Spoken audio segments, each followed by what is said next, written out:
If you can fit into that suit, Miranda Carmichael raised her champagne glass, the tip of her finger pointing straight at the Giorgio Armani suit displayed at the center of the ballroom. I'll marry you right here on the spot. Laughter exploded like a shock wave. Nearly 300 guests at the Carmichael Foundation Gala, held at the St. Regis, Atlanta, all turned at once to see who had become the target of such a cruel joke. Kevin Brennan, janitor of the Carmichael Center building, stood frozen at the corner of the ballroom. The cleaning cart was still in his hands. His gray uniform, 2 sizes too big, swallowed his body, hiding even the lines he had learned to be ashamed of after so many years. Miranda Carmichael, CEO of Carmichael Properties and Development, with a fortune of more than $2.8 billion, burst into loud laughter. It was the performative, overly confident kind of laughter of someone far too familiar with being the center of attention. Her golden waves of hair swayed lightly with each dramatic gesture. "I'm serious," she waved dismissively. "Does anyone have a pen and paper? Let's draft the prenup right now." The suit she referred to was the highlight of the exhibition. An exclusive Giorgio Armani design worth $125,000. Size 40R. A slender waist, perfectly structured shoulders. A masterpiece crafted for bodies, sculpted in luxury gyms, cared for by personal nutrition teams. Kevin felt a rush of heat crawl up his neck, flushing his entire face. His eyes stung, and he blinked quickly to hold back the tears. Not here. Not in front of hundreds of people. 6 years working at high-end events had taught him a bitter truth. Rich people are exceptionally good at turning humiliation into entertainment. "Come on, handsome," a woman in a shimmering gold dress called out flirtatiously. "Say yes. It's not every day you get a single billionaire offering herself." Laughter erupted again. Phone flashes flickered, capturing every moment for Instagram stories. Kevin lowered his head, his hands gripping the cart handle so tightly his knuckles turned white. He began to walk. Each step was a battle against the urge to run. Each laugh behind him felt like a blade twisting into his pride. "Hey, wait!" Miranda shouted after him, still full of mockery. "Don't run away! The offer stands. 30 days. If in 30 days you can fit into that suit, I'll keep my word." The crowd roared together, not as witnesses to a man's humiliation, but as spectators enjoying a spectacle. Kevin didn't look back. He pushed the cart through the service door, and the moment the door shut behind him, blocking out all the laughter, he leaned against the cold wall and let the last of the tears fall. But in that silent hallway, among stacks of clean towels and the smell of disinfectant, something shifted. Not a breaking, a transformation. The shame simmered, then boiled, and finally turned into something else. Anger, resolve, a vow. Those guests had no idea that Kevin Brennan was not just a nameless, invisible janitor in their eyes. 6 years ago, he had been a software engineer at a promising Atlanta startup, making a 6-figure salary with a bright future ahead. Until his wife, Hannah, died of stage 4 ovarian cancer at age 32. Kevin had to choose: career or family. Lucas and Chloe needed a present father, not one swallowed by 12-hour workdays. He gave up his programming career, took a janitorial job with flexible hours, and endured 6 years of disrespect like tonight, all to care for his kids and pay off the remaining medical debts.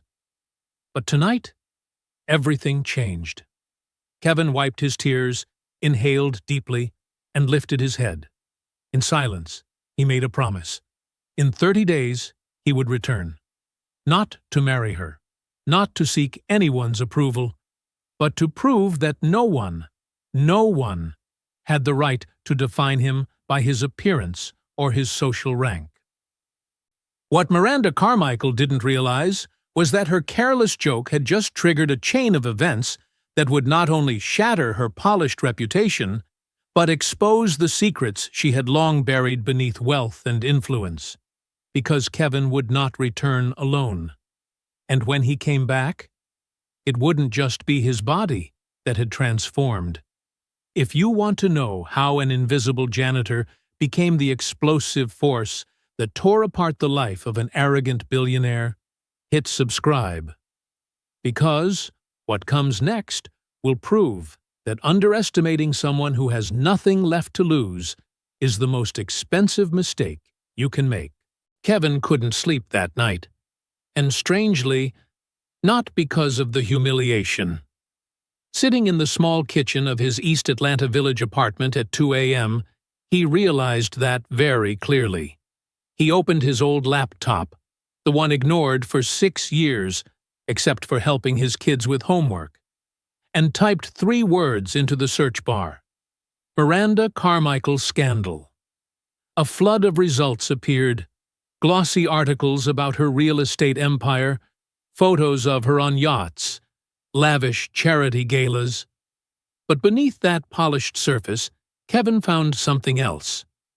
A small, obscure forum for former employees, quietly filed workplace complaints, rumors of confidential settlements. Interesting, he murmured, whispering as he systematically saved each link. But before digging deeper, Kevin had to face something harder than anything else. Himself.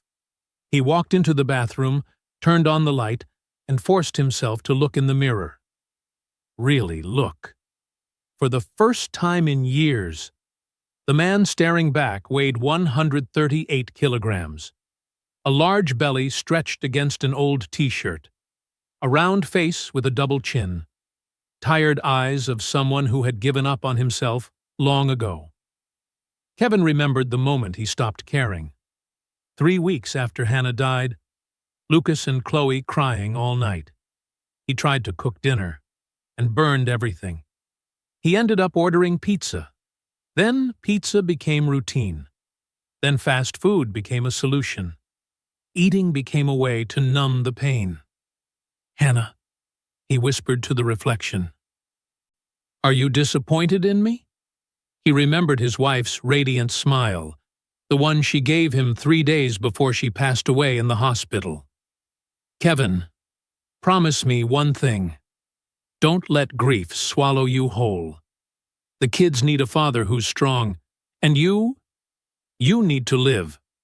Really live, not just survive.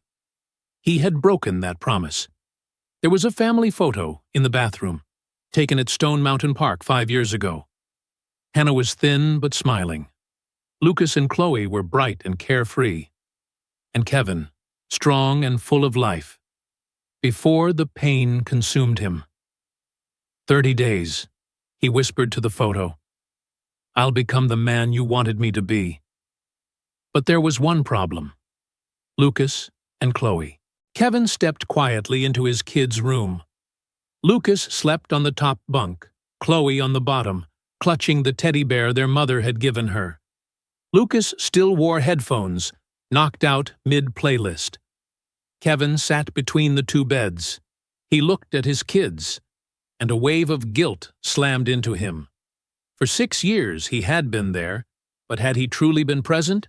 He drove them to school, cooked dinner, poorly, helped with homework. But had he truly seen them? Lucas, now 16, had withdrawn, quiet, reserved, locking himself in his room for hours. Chloe, 13, tried to be the perfect daughter, always smiling, always saying, "I'm fine, Dad," but her eyes never smiled. Kevin realized painfully that he hadn't just neglected himself. He had neglected them, too. "I'm sorry," he whispered. "I'll do better. I promise." The next morning, at 5 a.m., Kevin stood outside Iron South Fitness in Old Fourth Ward. Not a fancy gym, rusty weights, cracked mirrors, no air conditioning, but it cost only $25 a month. And the owner, Patricia Trish Donovan, a former boxing coach, had eyes that, didn't judge. "First time?" Trish asked, observing Kevin hesitating at the door. She was around 55, black, muscular, with short gray hair full of character. "I have 30 days to fit a size 40R suit." Trish raised an eyebrow. "And why do you want to do that?" "Because someone bet I couldn't." A slow smile spread across Trish's face. "Then we're going to make that jerk swallow his words. But you follow my program. No skipping. Every single day. Got it?" Kevin nodded. "And one more thing." Trish stepped closer, looking straight into his eyes. "Who are you doing this for? Don't tell me it's for the person who humiliated you." Kevin swallowed. "I have 2 kids. Then you're showing them this. Their father doesn't quit. That's the greatest gift you'll ever give them." What Kevin didn't tell Trish, not yet, was that he didn't just want to fit into the suit.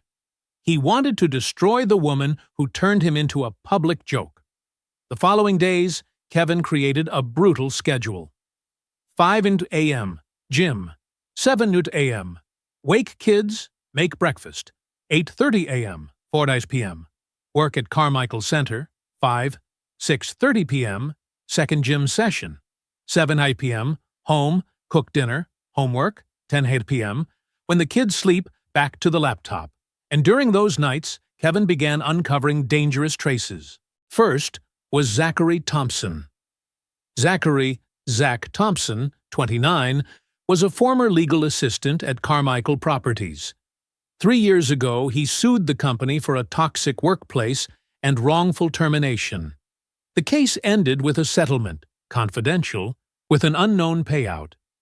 But Zach had an anonymous blog where he told his story. No names, no companies. Kevin sent him a very carefully worded message. 2 hours later, the phone rang. "You're the guy in the video," Zach said immediately, no hesitation. "The humiliation scene at the gala. I saw it on Twitter. It's viral now." Kevin's stomach tightened. "Viral?" 3 million views, but most comments are on your side. Zach paused. "Why are you contacting me?" "Because I saw your lawsuit, and I don't think you're the only one." Silence. Then Zach said, "Meet me tomorrow. I need to see you in person before I tell you what I know." They met at a small cafe in Little 5 Points. Zach, 29, brown hair tied back, eyes that had cried themselves dry, now carried the coldness of someone who'd been crushed. "Miranda Carmichael is a monster," he stated plainly. "But an intelligent monster. She has files on everyone but herself, employees, partners, even family. She uses them as insurance." "Where does she keep them?" "I don't know, but I know who will." Zach slid a piece of paper across the table. "Mitchell Graham, her CFO for 10 years, fired last month for breach of trust, but really because he saw something he wasn't supposed to." Kevin took the paper, and inside him rose something he hadn't felt in a long time: hope. Will he talk? If you really plan on taking down this monster? Zach stared straight into Kevin's eyes. He will help. Meanwhile, Miranda continued life as if nothing had happened, but her advisors began noticing something unusual. She checked social media constantly, searching for the humiliation video, reading comments. "This woman is disgraceful. How much money does she have to act like that? Does anyone know the janitor's name? I want to donate to him." For the first time in years, Miranda Carmichael felt something money couldn't buy: public shame. She immediately called her PR team. "Take that video off the internet." "Ma'am, we tried. But the more we remove it, the more people repost. There's now an online petition with over 75,000 signatures demanding you apologize." Miranda slammed her phone on the table. That insignificant man was ruining her image. Kevin understood that information, discoveries, plans, all of it was only the first step. If he wanted to stand before Miranda, reclaim respect, and protect the people she had destroyed, he needed more. He needed to become a man he himself could respect. And that journey began with the simplest, yet hardest thing: changing himself. From the next morning, Kevin began the 30 days he would later call the 30 most painful days, but also the 30 most important days of his life. In the first days, Kevin could barely stand up. His whole body ached, as if he'd been run over by a truck. Trish knocked on the locker room door. "Brennan! You dead in there?" "Almost." Kevin groaned. "Good. Pain means the body is changing. Get out here and do 100 burpees. I can't do one. Then half burpees, then quarter burpees. But the final number is still 100. It took 45 minutes. Kevin collapsed 3 times, but he finished. Lying flat on the floor, sweat pouring off him, body shaking, Kevin panted. Trish sat down beside him. "Want to know why I opened this gym?" she asked. Kevin nodded, too exhausted to speak. "My ex-husband beat me. 12 years. I was helpless, ashamed, weak. One day my 8-year-old daughter asked, 'Mom, why do you let Dad do that?' Trish paused, her eyes far away. That day, I turned to boxing. Not to hit back, but to find myself again. Every punch into the heavy bag was a piece of self-respect I took back. 6 months later, I was strong enough to leave. Not just in body, in spirit." She looked Kevin straight in the eyes. "This isn't about the suit, Kevin. It's about you taking your life back." Tears welled. Not from pain, but because someone finally understood. But the first week wasn't just physically hard. It was harder at home. Lucas caught Kevin shuffling up at 5 in the morning on his way to the bathroom. "Where are you going, Dad?" Kevin hesitated, then chose the truth. "I'm trying to change, son." "Why now?" "Because I realized I'd let myself go. And when I gave up on myself, I gave up on you too." The 16-year-old was quiet for a moment. "You didn't give up on us?" "Yes, I did. I was there, but I wasn't really present." "I'm sorry," Lucas looked down. "I gave up on some things too." "Like what?" "I quit the basketball team. I didn't tell you because I was afraid you already had too much to handle." Kevin's heart cracked. "Why did you quit?" "Because you never came to my games. I didn't want to make you come. You were always tired." Kevin hugged his son in the dark hallway, both of them crying. "I'll do better," he whispered. "I promise. If you want to go back to the team, I'll be at every game. Every single one." Chloe was a different story. The 13-year-old saw Kevin eating salad instead of pizza. "Are you sick, Dad?" Her eyes were wide, worried. "No, sweetheart. I'm just eating healthier, like Mom. Before Mom." Her voice caught. Kevin knelt down, taking her small hand. "Chloe, look at me. I'm not sick. I'm getting healthier. Big difference. Promise?" "I promise. And you know what? I'm doing this for you and Lucas too. You both need a dad who's strong, a dad who'll be here a long time." Chloe pressed her face into his chest, sobbing. "I don't want to lose you like we lost Mom." "You won't lose me. I'm here. And this time, I'll be here in a better way." On day 10, something important happened.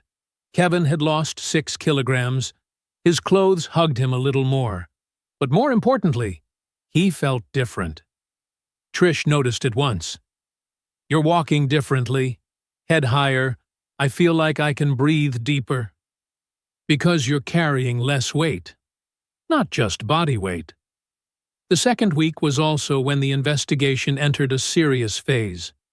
Kevin met Mitchell Graham at a bar in Grant Park. The man was depleted, looking older than his 48 years. "My niece, Lauren." Mitchell took a sip of whiskey. "She used to shine. top student at Georgia Tech, MBA from Emory. A brilliant future. What happened? Miranda, he said quietly. She hired her as a financial analyst. It was fine at first. Then it started subtle comments about her looks, career discussion dinners, touches that shouldn't have happened.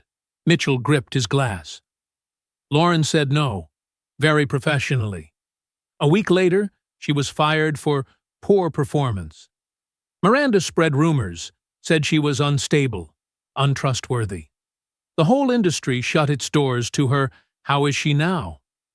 A cashier at Kroger, with an MBA. Every day I see a little of the light in her eyes go out. Anger boiled in Kevin. We're not going to let her do that to anyone else. How? You said she keeps files. We have to get them. Mitchell hesitated, then nodded. I know where the backup copies are. Her private attorney's office in Buckhead. I used to go there to sign confidentiality papers. I know the security system. Can we get in? Dangerous, but possible. If you're truly committed, Kevin looked him straight in the eyes. I'm committed. Not everything went smoothly. On day 12, Kevin almost quit. While mopping the floors at the Carmichael Center, he overheard two office workers whispering. See that video? The obese janitor. God, yes. Miranda was cruel, but look at him. That suit on him? Please, 30 days? Maybe 30 years. They burst out laughing and walked off. Kevin froze. The mop shook in his hands. Every doubting voice in his head came roaring back. They're right. I'm just fooling myself. I can't do this. He parked the cart, went into the restroom, locked a stall. Sitting on the toilet lid, he opened his phone and scrolled through photos. Hannah, Lucas, and Chloe. Then a selfie from that morning. The difference was there. Slimmer face, brighter eyes. He opened the humiliation video. It hurt, but he'd saved it. On the screen was himself. Head bowed, shoulders collapsed, hands trembling. A man who had accepted he didn't deserve respect. Never again, he whispered. I am not that man anymore. He washed his face and went back to work. But this time, with a different resolve. That night, he trained so hard Trish had to stop him. Kevin, enough. You'll get injured. I need to do more. No, you need to rest. The body gets stronger during recovery. He listened. Before leaving, he asked the thing that haunted him. Do you think I can do it? Really? Trish met his eyes. I think you already have. The suit is just a symbol. You're nothing like the man you were 12 days ago. That's the win. Day 18 was the worst. He stepped on the scale. The number didn't budge. 118 kilograms. Same as 3 days ago. Plateau, Trish explained. Your body's adjusting. It'll pass, but Kevin saw only the number, and the number said he'd failed. During his shift, he moved like a machine. Until he walked past a high-end tailor in the building. The mannequins wore a suit, very much like the Armani. Size 40R. Kevin stood staring for 10 minutes. A sales associate stepped out. Sorry, we're closing soon. Can I help you? I'm just looking. The person's eyes skimmed over Kevin.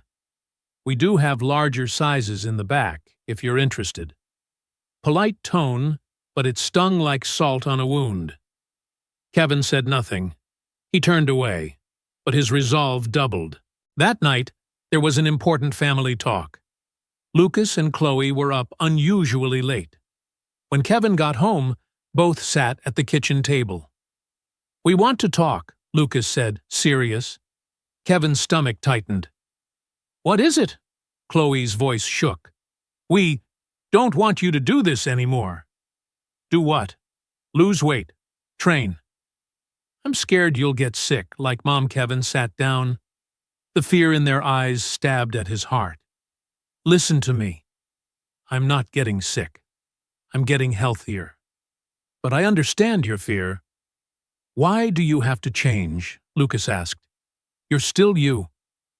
Kevin was quiet for a moment, choosing his words. Do you remember how Mom used to say, live a life without regrets? After she died, I didn't live. I just existed. I turned down promotions, turned down going out, turned down joy. I was afraid that if I was happy, it meant betraying Mom. Tears streamed down both their faces. But I realized, not living is the betrayal. Betraying Mom, who wanted me happy.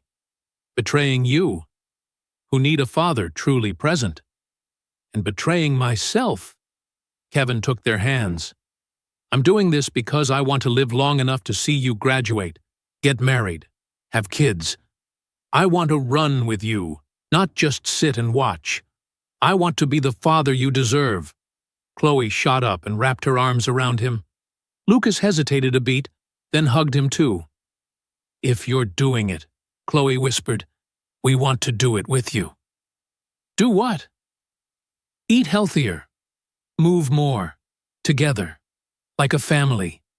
Tears of pain and joy mingled. Okay, Kevin said. Like a family. The next day, a small miracle happened. His body broke the plateau. He dropped 3 kilograms in a single day. More importantly, when Kevin got to the gym, Lucas and Chloe were already there, in workout clothes. We want to train with you, Dad, Lucas said. Trish grinned. Welcome to Iron South Fitness, the Brennan Warriors. Their first family workout began. Sweat, laughter, even some stifled tears. But they did it together. When Lucas finished his first 10 push-ups, he looked up at his father, eyes blazing. See? I did it! I see. I'm so proud. For the first time in 6 years, Kevin felt it clearly. This was a whole family. On day 25, Kevin tried on a suit for the first time. Not the original Armani, he couldn't get that, but a size 40R from a thrift store.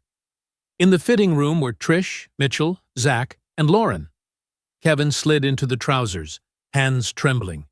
They fit. Snug, but fit. The vest? He could button it, tight, but buttoned. The jacket?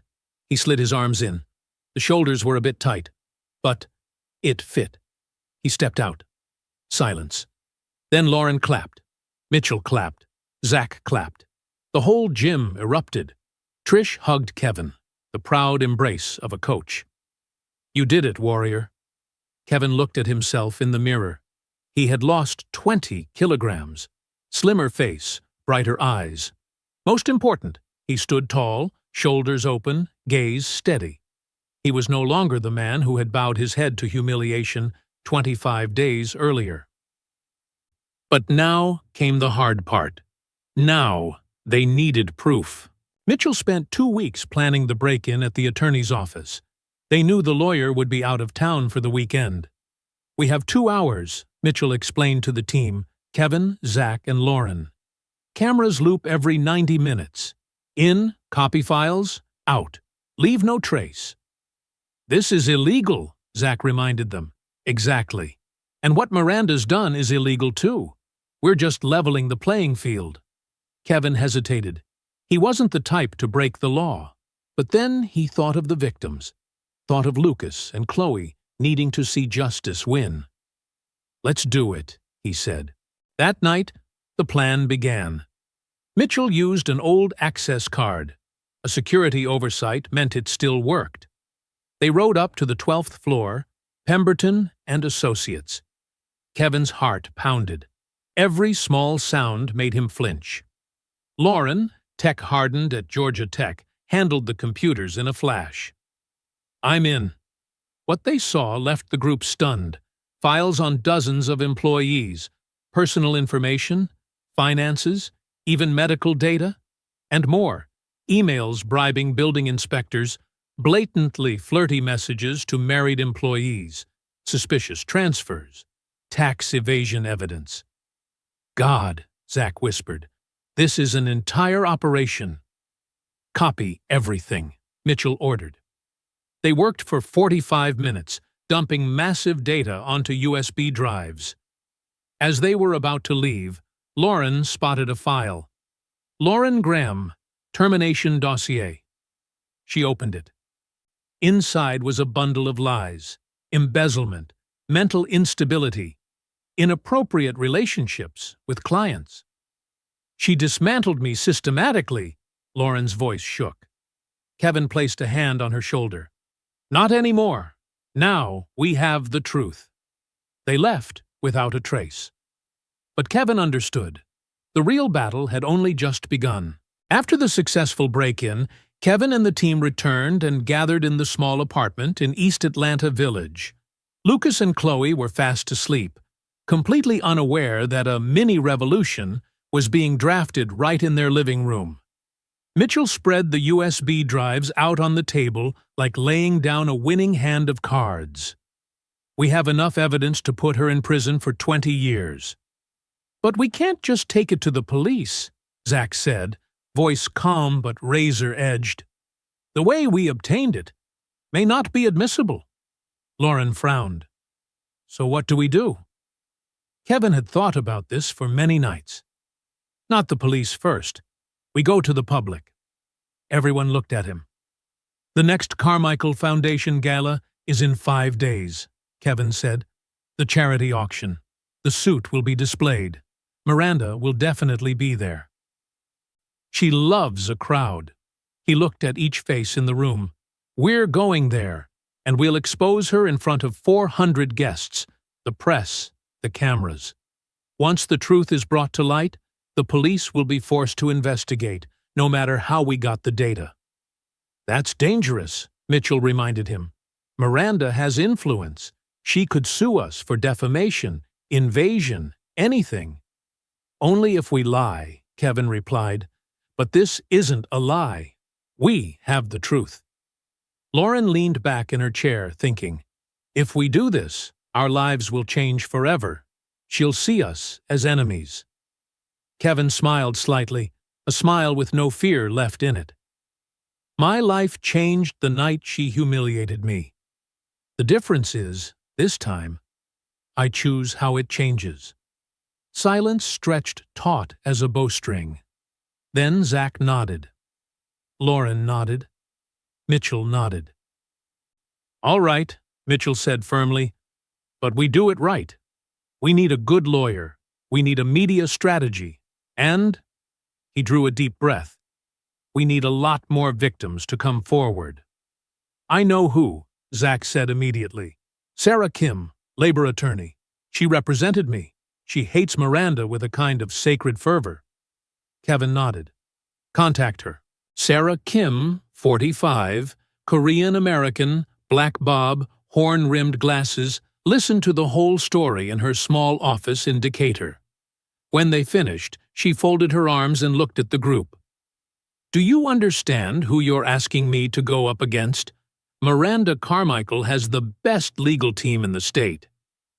But she doesn't have this. Kevin slid the USB toward her. Sarah plugged it into her laptop. 30 minutes passed in the clicks of a mouse and increasingly heavy breathing. Her face shifted from indifferent, surprised, shocked, outraged. Good Lord, she whispered. I knew she was bad. But this is systemic. This is a weapon. She controls people through their vulnerabilities. Will you help? Lauren asked. Sarah looked up, eyes sharp as steel. Not just help. I'll represent you pro bono. I've waited 3 years for this exact moment.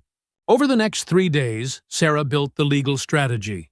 Kevin returned to the crucial task, finding more victims. Zach and Lauren reached out to former employees through the forum. Some were afraid, some wouldn't speak, but some had been waiting for this day far too long. Marcus Williams, 34, former marketing director, pressured to leave his wife to be involved with her. He refused and was fired for restructuring. Jennifer Park, 29, architect, worked 80 hours a week with no overtime, then suffered a nervous breakdown leading to hospitalization, and was ultimately fired while in treatment. David Richardson, 52, structural engineer, pressured to sign off on false safety reports because a building failed to meet standards, left with a conscience that tormented him daily. By the evening of the 29th, they had 7 people ready to speak out. 7 stories, 7 wounds, 7 voices unwilling to stay silent. The night before the gala, Kevin sat in the living room, gazing at the family photo taken at Stone Mountain Park. Hannah smiled in the picture, the smile that hurt him, and also reminded him to live. "Do you think I'm doing the right thing?" he asked into the empty air. "Are you talking to Mom?" Lucas stood at the end of the hallway, hair tousled, eyes still sleepy. "Son, why are you up?" "I know tomorrow's important. I couldn't sleep." Kevin was taken aback. "You know?" "Dad, I'm 16. I see, I hear. I know you're not just going to the gym. You're getting ready to fight." Kevin looked at his son. Pride, ache, but no more hiding. "You're right. Tomorrow could change everything." "Is it dangerous, Dad?" "Not the violent kind, but it will get complicated." Lucas was silent for a moment. Then he smiled. "Mom would want you to do this." Kevin's throat tightened. "How do you know?" "Because she always said, 'Living bravely beats living safely.' I remember every word." Kevin's tears fell. He hugged his son. "I'm proud of you." "You're the best dad," Lucas said softly. "And tomorrow, you'll show us what it means to fight." The next morning, Kevin woke at 5. But today was different. Today he would face the world, and himself. He stood before the mirror. The man there wasn't the man from 30 days ago. Down 22 kilograms, sharper jawline, eyes with purpose, a presence with weight. He stood tall. He looked at himself, calm. He believed in the man he saw. That was the most important change. In the kitchen, a surprise awaited him. Lucas and Chloe had made breakfast, a plate of eggs and toast, still steaming. "Big day for you, Dad," Chloe said. Lucas handed him a small box, a navy tie with silver stripes, not expensive, but chosen with heart. "We used our savings," Chloe said. Kevin couldn't speak. He just pulled them both into his arms. "You two are the reason I can do this." 10 a.m., the whole team assembled at Sarah Kim's office, dressed sharp, ready to fight.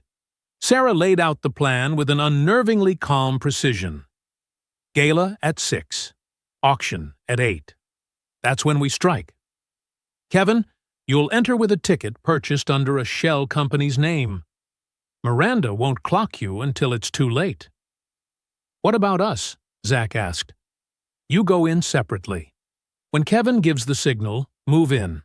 I've invited 5 reporters. All it takes is 1 to livestream." "What if security drags us out?" Lauren worried. Sarah smiled, a cool, confident smile.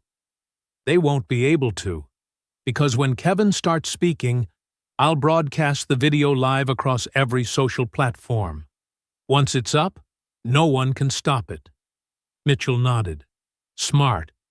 Once the story spreads, Miranda loses control." "Exactly," Sarah confirmed. "But consequences will follow. She'll threaten, sue, smear." Kevin looked at each person. "We're ready." Everyone nodded.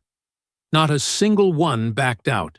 The entrance to the St. Regis Atlanta ballroom glittered with a red carpet and the flashes of photographers.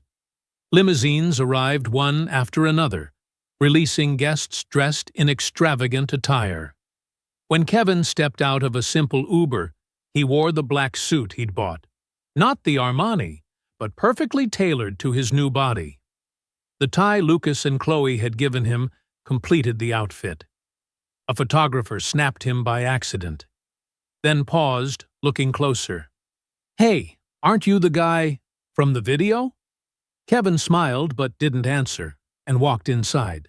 Inside the ballroom, 400 high society Atlanta guests mingled with champagne and hushed words. Miranda Carmichael, in a blazing gold evening gown, was the center of attention as usual. Kevin stood at the edge of the room, observing. He could see Zach in the north corner, pretending to check his phone, Lauren at the bar, Mitchell near the exit. Sarah stood close to the podium with her phone camera ready. Kevin's heart pounded. Every nerve in his body screamed to turn around, to run, to hide. But he thought of Hannah, of Lucas and Chloe, of Trish and all the people who had believed in him. He thought of everyone Miranda had hurt, and would keep hurting if no one stopped her. Then he saw it. The Armani suit, displayed on a mannequin at the center of the room, just like 30 days earlier. But this time, it didn't represent humiliation. It represented the beginning of Miranda's end. At 8 p.m., the Master of Ceremonies took the stage. Ladies and gentlemen, it is now time for our charity auction. The first item tonight is a very special piece, an exclusive Giorgio Armani suit, valued at $125,000. All proceeds go to the Carmichael Foundation. The spotlight hit the suit. The crowd applauded. We'll start the bidding at $50,000. Who will begin? A man in the back raised his paddle. $50,000. $60,000 from the lady to the right. $75,000. Kevin waited. His heart thudded like a drum. $85,000 from the gentleman in the back. $90,000. The MC scanned the room. Anyone else? $90,000 going once. Kevin raised his hand. I want to say something. The room fell silent. The MC faltered. I'm sorry, sir. This isn't the time for... My name is Kevin Brennan, Kevin said, louder and clearer than he'd ever imagined he could. 30 days ago, at this very event, I was publicly humiliated by Miranda Carmichael. A wave of whispers erupted. Phones rose to record. Miranda, standing near the podium, went pale. She challenged me to fit into that suit in 30 days. If I did, she said she'd marry me. The crowd laughed. The video spread. 3 million people watched me made a joke of. Kevin stepped toward the center of the room. Security moved in, but Sarah stepped forward to block them. I'm his attorney. He has the right to speak. I didn't come here for the suit, Kevin continued. I came for justice. In the last 30 days, I didn't just transform my body. I investigated Miranda Carmichael, and what I found is criminal. This is absurd, Miranda screamed, her voice shaking. Security! Get this man out! I have evidence, Kevin said, louder. Sarah handed him a tablet. Kevin held it up, and the large screen behind the podium suddenly lit. Emails appeared, text messages, bank transfers, all blown up big enough for the entire room to see. Miranda Carmichael has systematically harassed, manipulated, and destroyed dozens of employees. She keeps dossiers on them as blackmail insurance. She bribed building inspectors. She evaded taxes. And she silenced victims with non-disclosure agreements and threats. The crowd exploded. Reporters swarmed. Flashes fired like fireworks. He's lying, Miranda shrieked, but her voice sounded panicked, stripped of power. Kevin enlarged a voice memo. Miranda's voice filled the room.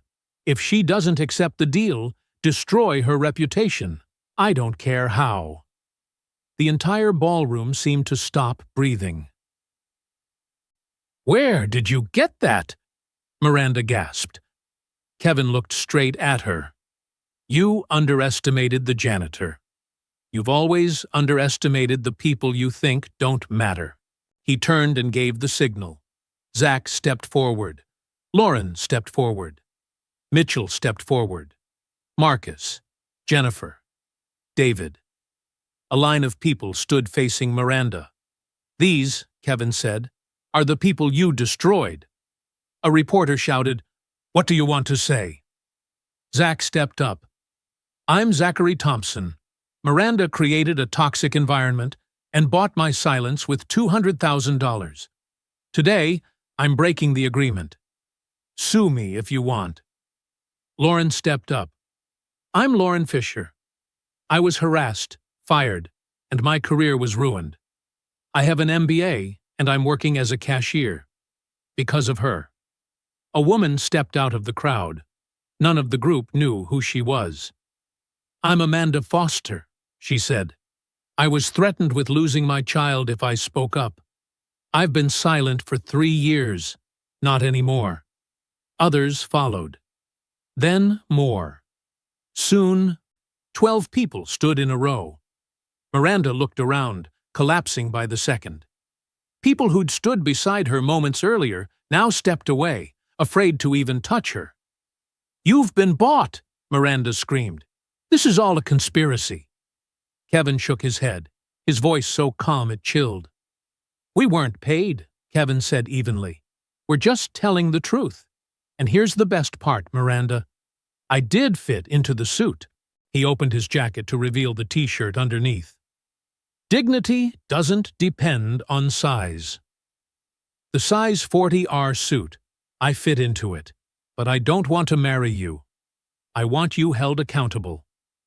Applause broke out, scattered at first, then gathering, then roaring like a storm. Women stood first, then men. Then the entire hall rose. 2 security officers approached, but not toward Kevin. "Ms. Carmichael," one of them said, "Atlanta police would like to speak with you about bribery allegations based on these emails." Miranda's empire crumbled in front of everyone. Her attorney was arrested the same night for evidence tampering. 3 companies canceled contracts worth millions of dollars before midnight. The confrontation video reached 20 million views within 48 hours. As she was led away, Miranda turned to look at Kevin. Not with anger, not with hatred, but with belated recognition that she had destroyed herself the moment she decided he wasn't worthy of respect. 3 months later, Kevin's life had changed in ways he never imagined. The apartment in East Atlanta Village now had a new corner, a professional workspace with 2 monitors. Lucas had begun studying web design seriously and needed a real setup. Kevin was reviewing code on his laptop when Lucas burst into the living room. "Dad, they're talking about you on TV again." Kevin smiled, eyes still on the screen. "Just ignore it, son." But Lucas turned up the volume. The anchor's voice was cheerful. "In the latest development of the Carmichael scandal, the businesswoman has been sentenced to 3 years in prison for bribery and obstruction of justice. Additionally, a $60 million fund has been established to compensate victims of harassment at her companies." Only then did Kevin look up. There was no triumph, just the calm closure of a chapter ending. Miranda Carmichael had lost everything. Her company was being sold off piece by piece to pay fines and lawsuits. Her family in the South publicly disowned her. Magazines followed every step she took leaving the courthouse, her suits growing cheaper by the week, stripped of the arrogance that once defined her every gesture. She became the one thing she feared most: irrelevant. But Kevin did not build his victory on her downfall. He built something of his own. The media attention brought opportunities. Georgia Tech offered him a full scholarship to complete the computer science degree he once abandoned. 3 tech companies approached him, inviting him to consult on ethical workplace culture. And the suit, that suit, was auctioned at a charity event, raising $1.5 million for an educational fund dedicated to low-income workers. Kevin didn't buy it back. He didn't need to. He had created 15 suits of his own, each one telling the story of someone he met during those 30 days of transformation. Zach opened a nonprofit providing legal support for workplace harassment victims. handling 200 cases in the first 3 months. Lauren returned to the tech industry, now at a company that valued her skills. She launched a podcast on survival and recovery, quickly climbing to the top 10 nationwide. Marcus, Jennifer, and David all found new jobs in environments that respected them, and more importantly, they reclaimed their own voices. Mitchell was hired by a rival real estate firm as Director of Ethics and Compliance. His first mission was to ensure no one would ever be treated the way Miranda once treated people. And Amanda Foster, the brave woman who stepped forward that gala night, became the face of the Speak Up Atlanta movement, encouraging survivors to break their silence. One rainy afternoon, Kevin received a letter. No return address, just a scrawled single word. Miranda. He hesitated. Part of him wanted to throw it away. Another part, the part that had learned to close circles, told him to open it. Mr. Brennan, I do not expect forgiveness. I do not deserve it. But your courage has forced me to look into the mirror for the first time in decades. I saw a monster. I am paying the price. But the greatest punishment is knowing I caused pain that cannot be undone to people who did not deserve it. You did not destroy me. You exposed me. And that was kinder than anything I ever gave anyone. I hope one day I can become better. Not for you. For myself. MC. Kevin read it once, folded it carefully, and placed it in the drawer. Not as a trophy, but as a reminder. Power without humanity is just oppression dressed in expensive clothing. At Georgia Tech's graduation day, Kevin walked across the stage to thunderous applause. Lucas and Chloe sat in the front row. Between them sat his mother, crying with pride. Trish waved wildly. Sarah Chen smiled. Their entire little family was there, people forged together in fire and rebirth. Kevin was invited to speak. He approached the microphone in a black suit. Not that suit, but one he designed himself. Simple, honest, authentically him. A few months ago, someone said I'd never fit into a suit. What they didn't know was that for years I'd been trying to fit into spaces that weren't made for me. Jobs that made me smaller, expectations that broke me, grief that silenced me. He paused, looking down at the audience. The suit was never the issue. The issue was believing I needed to change myself to deserve respect. Applause erupted, but Kevin raised his hand for quiet. So I'm not here to tell a story of revenge. I'm here to tell a story of rebuilding. Because the best response to humiliation isn't destroying someone else. It's building something so real and so strong that their opinion becomes nothing but distant noise. After the ceremony, outside the hall, a 19-year-old girl approached shyly. "Excuse me, I watched your video when I was 17. My stepdad called me fat, said I'd never amount to anything, but seeing you changed me. Now I'm the first person in my family to go to college." Kevin hugged her. Warm tears soaked into his shoulder. In that moment, he understood completely. The real victory wasn't fitting into a suit or bringing down a millionaire, but becoming living proof that no one gets to define your worth unless you let them. A year after the fateful gala night, Kevin stood on the rooftop of his new office in Midtown Atlanta. Brennan Solutions, his consulting firm, had grown from just him to a team of 15. But this wasn't an ordinary tech company. Kevin built it with one purpose: to help businesses create healthy, ethical work environments. Everyone he hired had once suffered workplace injustice. Each carried a story. Lucas, now 17, was working as a web development intern. He designed the entire company website, a narrative told through technology, echoing the journey of rising above adversity.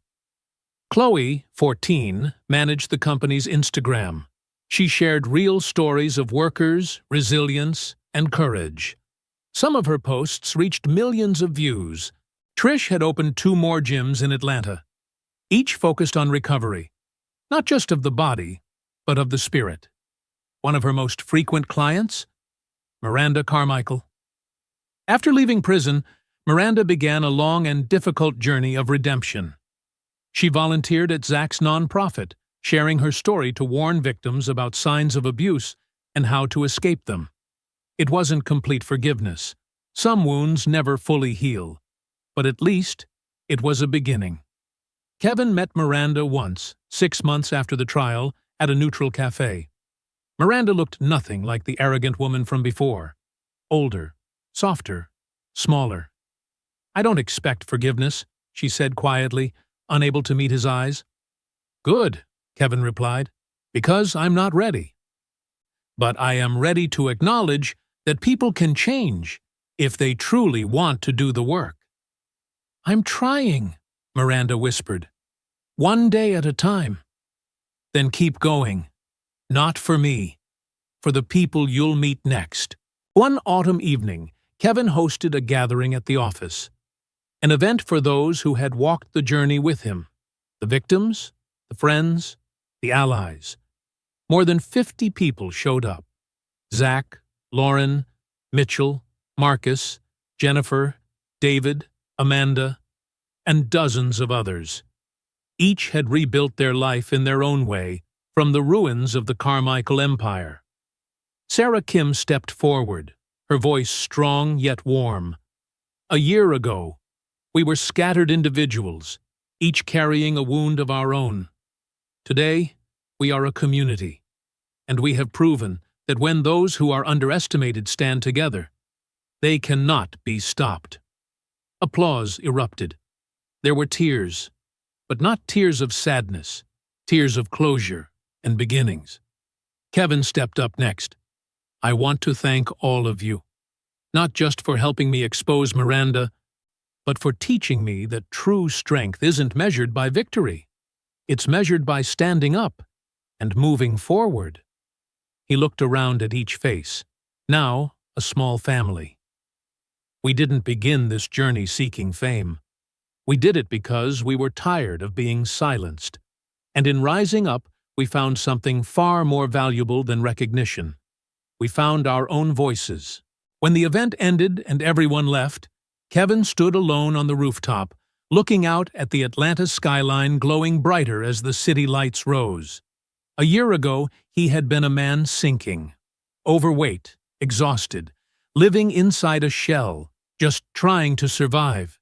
Now he was different, a business owner, a present father, a friend, a mentor, a small symbol for thousands who sent messages saying, "Your story changed me." But the greatest victory wasn't on a stage or in the headlines. It was 3 weeks earlier when Lucas told him, "Dad, I want to go running with you." And they did. Together. Side by side. It was Chloe no longer asking, "Dad, are you okay?" but saying, "Dad, you look happy." It was Kevin being able to look in the mirror each morning and recognize himself, a man he respected. On the drive home, he passed Iron South Fitness. Trish was closing up and waving through the glass. He honked back in greeting. He drove on, passing the St. Regis Hotel, the place where it all began. He looked at the building for a long moment, then smiled. Some places exist to teach you who you don't want to be. And once you learn that, you don't need to return. When he got home, Lucas and Chloe were still awake, even though it was late. "We have something for you," Lucas said, handing him a small, carefully wrapped box. Kevin opened it. Inside was a picture frame, a new family photo taken the week before. The 3 of them standing on the rooftop of Brennan Solutions, holding hands, smiling. Underneath was another photo, the old one from Stone Mountain Park, with Hannah. "We put Mom in," Chloe said softly, "because she's part of this journey. She's the one who started it all." Kevin pulled them both close, tears falling uncontrollably. "Your mom would be so proud," he whispered, "of you two." and of me. I finally kept my promise to her. When the kids were asleep, Kevin sat alone in the living room, the photo in his hands. He looked at Hannah's face for a long time. "I did it, my love," he whispered. "I didn't just survive. I lived. Truly lived. And I'm teaching the kids to do the same." He placed the photo on the shelf next to a certificate from the governor of Georgia, honoring him as Outstanding Entrepreneur in Ethical Business. But the certificate wasn't what mattered. What mattered was that he could look in the mirror every morning and love the man he saw. What mattered was that his children had a father who proved you can fall and still rise, stronger. What mattered was that thousands now knew your value is not defined by those who belittle you. If this story touched you, if you've ever been judged by your appearance, silenced by your position, or belittled by people who should have respected you, then subscribe to the channel. Because the greatest revolution isn't proving you can fit into someone else's mold. It's building a space where everyone fits, where dignity isn't something you beg for, but something you protect. Leave a like if you believe dignity isn't something someone else gives you. It's something you create for yourself. And remember, when someone tries to make you feel small, it says nothing about you, and everything about their insecurity. You don't need to fit their standard. You need to define your own. 30 days can change your body, but the decision to rise will change your entire life. And that life is worth fighting for.